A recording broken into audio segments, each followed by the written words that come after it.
Andraste was the Maker's chosen. The Maker had long since abandoned the world when the sound of her singing turned his ear. Beauty, grace, and wisdom enraptured him, and he offered to take her from this flawed world to become his divine bride. But Andraste had an earthly husband and would not forsake him.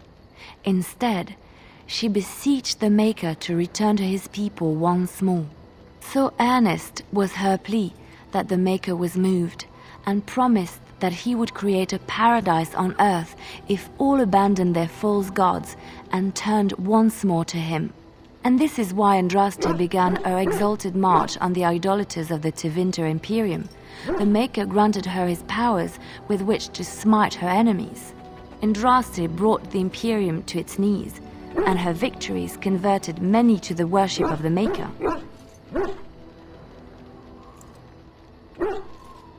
Alas, it was the frailties of men that betrayed and killed Andraste.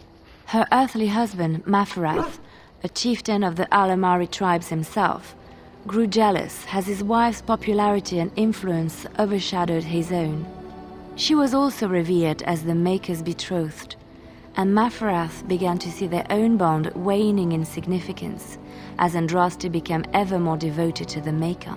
Out of envy and spite, Maferath made a pact with the Archon Hessarian of Tevinter, allowing his beloved Andraste to be ambushed and captured. Andraste was burned at the stake in Minrathous, the capital of Tevinter.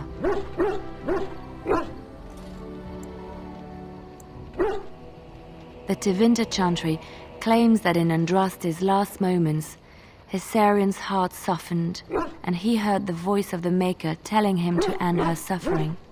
He plunged his sword into her heart, and as her blood washed over his hands, he became one of the faithful.